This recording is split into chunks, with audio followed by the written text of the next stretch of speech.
On dit que l'union fait la force et pour le coup, dans cette guerre en Ukraine, c'est exactement ce que cherche Kiev. L'union, l'unité, l'unanimité, notamment sur cette question. L'Ukraine peut-elle frapper le sol russe avec les armes fournies par ses alliés? Question épineuse sur laquelle on n'arrive évidemment pas au consensus. Qui a dit oui, qui a dit non? On voit ça avec le temps des cartes.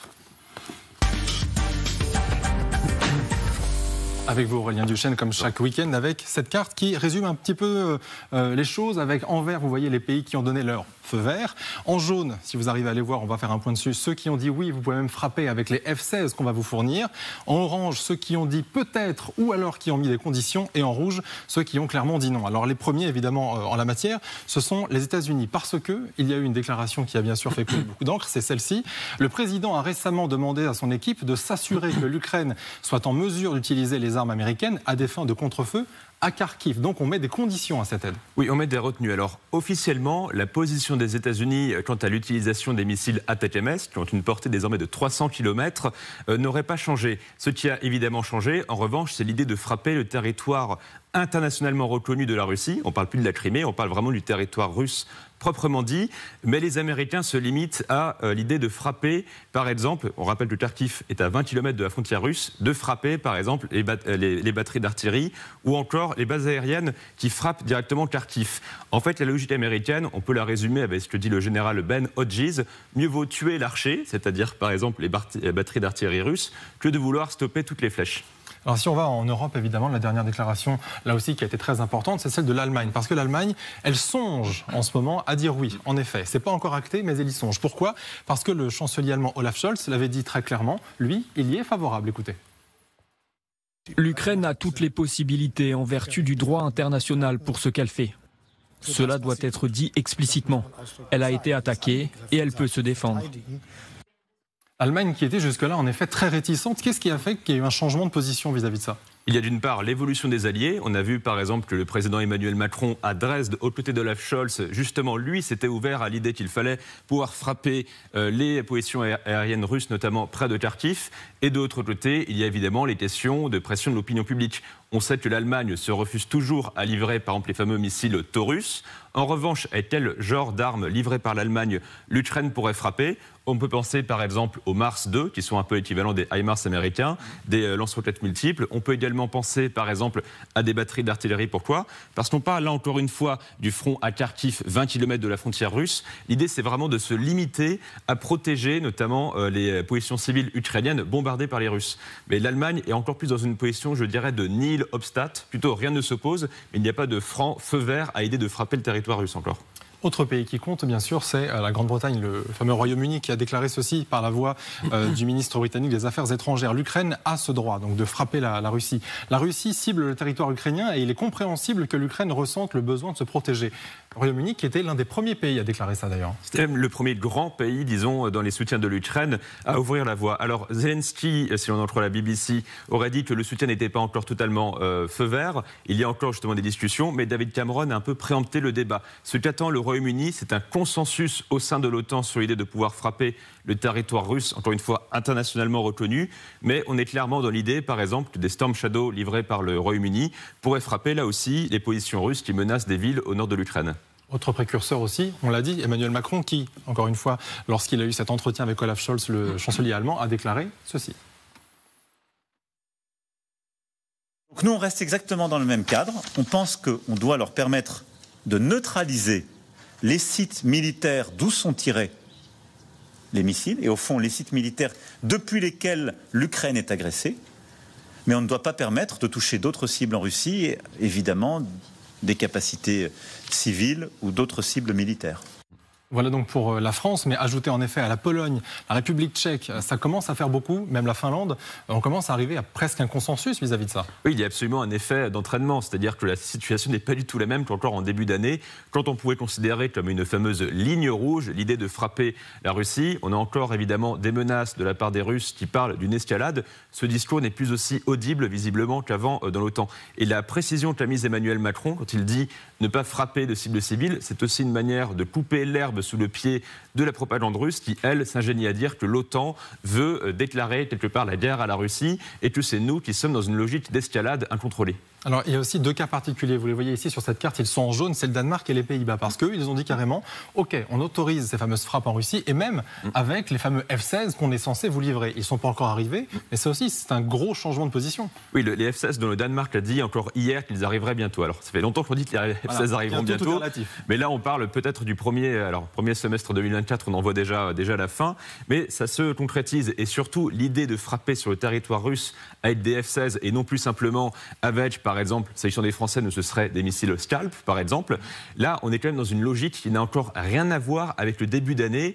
Peut-être que c'est le changement de débat qu'il y a eu lieu avec l'idée, par exemple, de ne plus exclure l'envoi de troupes en Ukraine. Maintenant, on voit à quel point le débat a complètement changé chez les Occidentaux. Alors ceux qui disent toujours non, évidemment, vous voyez sur cette carte, pour l'instant, il n'y en a qu'un qui reste très ferme sur cette position.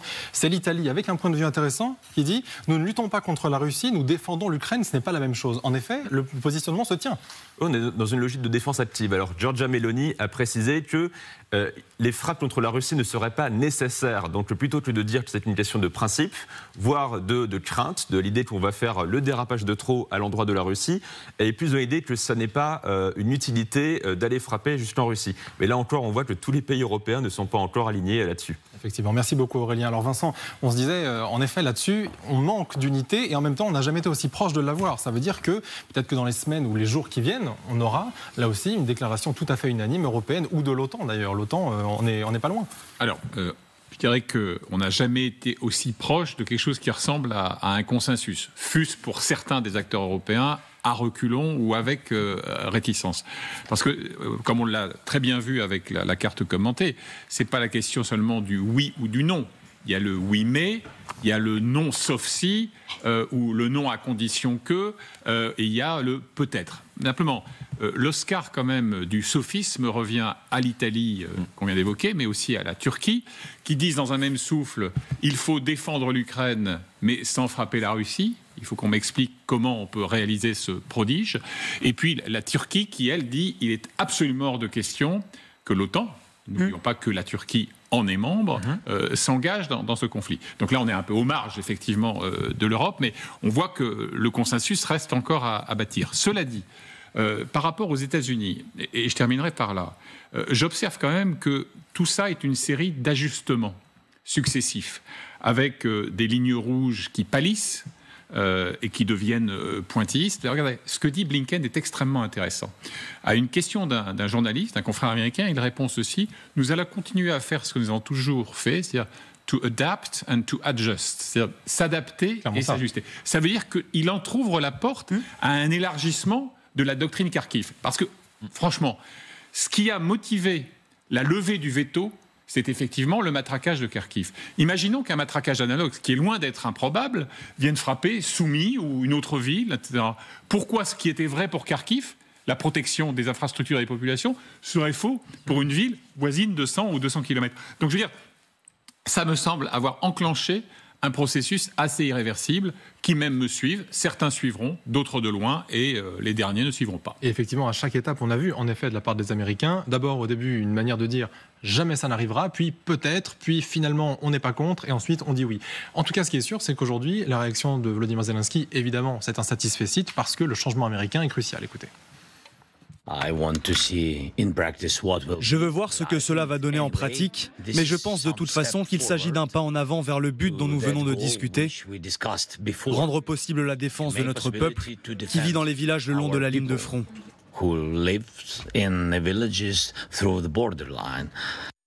Mais en effet, pas avec n'importe quelle arme et pas n'importe où. Ça change vraiment la donne, Annie Lebecq-Reimer. Où est-ce que, encore une fois, on peut juste se satisfaire déjà que ce soit une première étape peut-être qu'on est en train de tester du côté américain, tester ce que ça donne du côté de Kharkiv, de voir quelle est la réponse russe ou non, et ensuite élargir un petit peu les conditions. Oui, du côté de Kharkiv, et ce sera valable aussi pour Soumy, parce que notamment les Ukrainiens redoutent, parce qu'on observe des formations de troupes de ce côté-ci de l'Ukraine, et donc aussi l'idée c'était que ne se répète pas la situation ubuesque où les Ukrainiens à Kharkiv avaient vu les troupes se masser, avaient anticipé qu'il se passerait ça, et que parce que ces restrictions ont été levées un peu tard, il y a quand même plusieurs dizaines de morts qui auraient pu être évitées. Donc c'est un pas évidemment en avant. Ça ne suffit pas, parce que Volodymyr Zelensky d'ailleurs a rappelé ce matin qu'il est toujours en Ukraine.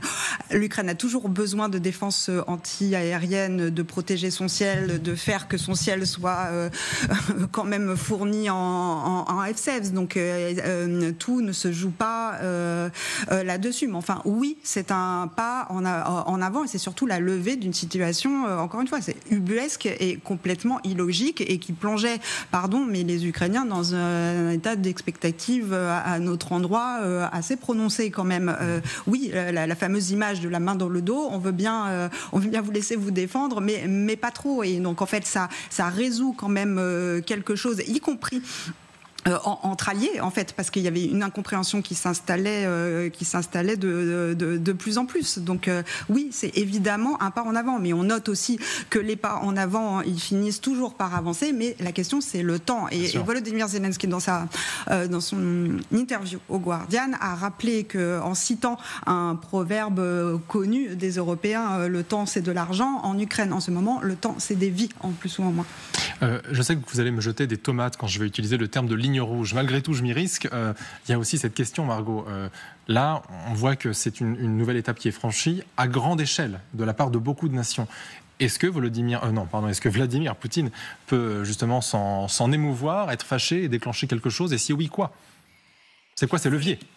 Ce que fait les États-Unis, c'est un travail de dentelle, c'est-à-dire toujours de trouver quel palier peut être franchissable sans qu'il y ait une rupture totale de possibilité de concertation avec la Russie plus tard, dans quelques mois, quand l'Ukraine aura potentiellement récupérer certains territoires et arriver aux tables des négociations en position de force. Et tout ça, c'est un travail qui est fait au jour le jour. On l'a vu également, des dissensions au sein même de l'exécutif américain sur cette possibilité d'utiliser les armes américaines sur le territoire russe, puisque Anthony Blinken s'est exprimé en Moldavie.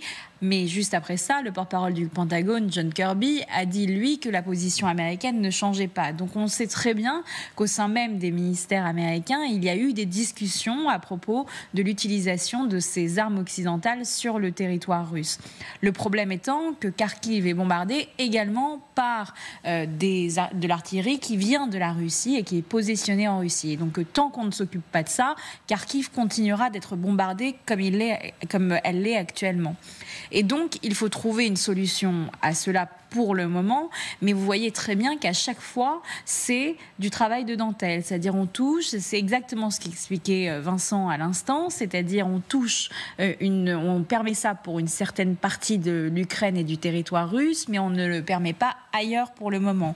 Donc tout ça va évoluer petit à petit, aussi en fonction des forces russes qui vont se concentrer à un endroit ou à un autre, mais après, Vladimir Poutine, on l'a vu, s'adapte aussi. Vladimir Poutine ne veut pas non plus rompre totalement les conversations officieuses avec les Occidentaux. On sait très bien, j'étais en Russie il n'y a pas si longtemps que ça, dans la presse russe, la petite musique de potentielles négociations arrive petit à petit dans le champ public. Donc il y aura une volonté à terme de soit garder une forme de statu quo flou du côté des Russes, je parle, non pas des Ukrainiens, mais de garder une forme de statu quo flou qui, serait bénéfique à la Russie puisqu'ils garderaient leur territoire occupé où ils ont tout reconstruit du jour au lendemain en faisant des villes russes de manière totalement illégale, et en même temps de continuer à faire de la réelle politique, c'est-à-dire d'exister sur la scène internationale.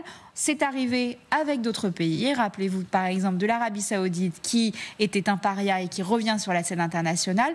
Malheureusement, ça arrive que certains pays qui étaient des parias reviennent à terme sur la scène internationale, et ça, Vladimir Poutine le sait pertinemment. Une question purement technique, Aurélien Duchesne, c'est-à-dire que jusque-là, certains occidentaux disent « Ok, on vous autorise à frapper, mais uniquement dans la région de Kharkiv, c'est-à-dire, on imagine, du coup, au nord, là où il y a des positions, c'est-à-dire du côté de Belgorod.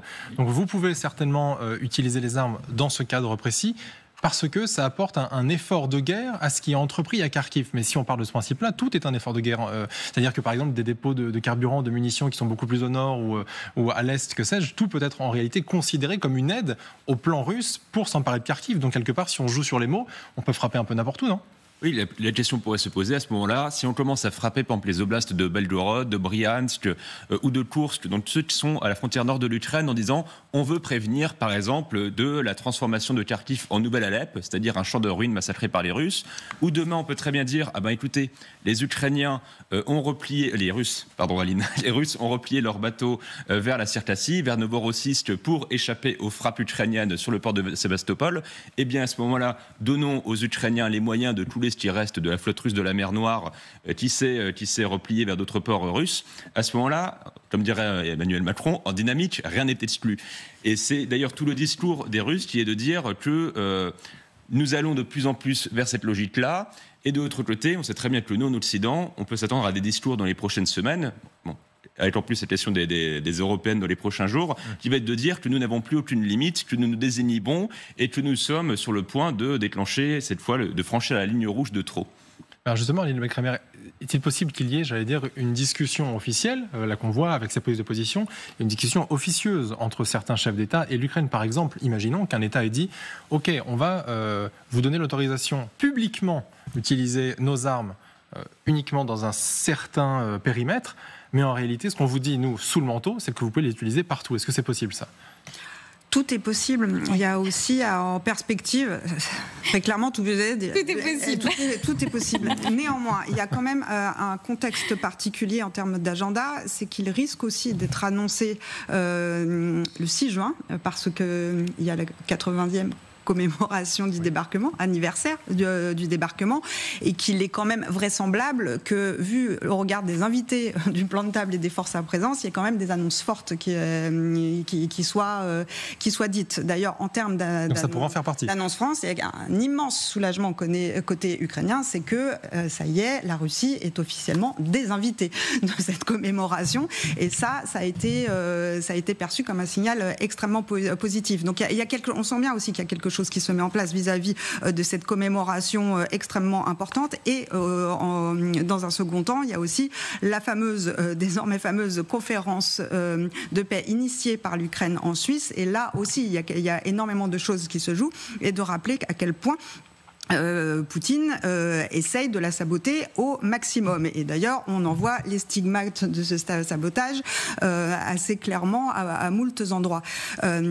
Toutefois, il faut rappeler quand même que l'unité autour de l'Ukraine, d'un point de vue occidental, elle est quand même massive, avec une crainte a priori alimentée par les menaces au nucléaire, le chantage au nucléaire, cette peur-là qui est toujours intégrée dans les logiciels, et qu'il faut désintégrer des logiciels pour permettre à l'Ukraine de se défendre totalement avec l'aide dont elle a besoin. Et de rappeler que de ce qui s'est passé dramatiquement à Kharkiv, l'Ukraine avait prévenu, et comme souvent, en fait, par manque de confiance, de mise en doute et de propagande russe par-dessus, qui s'acharne à cibler à peu près tous les messages d'alerte qu'envoie l'Ukraine depuis 2 ans et demi, si ce n'est 10 ans. Il s'est passé très exactement à Kharkiv ce que les Ukrainiens craignaient. Donc il y a ça aussi qui a mis quand même dans les chancelleries occidentales quelque chose d'une petite alerte, parce qu'il n'était plus possible de dire on a été pris par surprise. Non, la réalité de ce qui s'est passé à Kharkiv,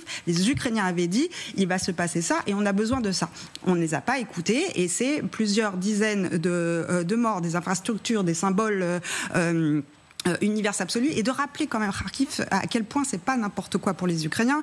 Pour information, c'est là aussi où est né au 19e siècle le fameux Slava Ukraini. C'est né à Kharkiv, dans des milieux étudiants à Kharkiv, parce qu'elle a une tradition universitaire immense. C'est une ville intellectuelle qui compte énormément, au-delà de son statut de capitale à une époque de 1919 à 1934, mais il y a tout ça qui se joue à Kharkiv, énormément de symboles. Ce slogan est né là, cette formule est née là. Elle a été en plus ensuite poussée via Kiev, bien sûr.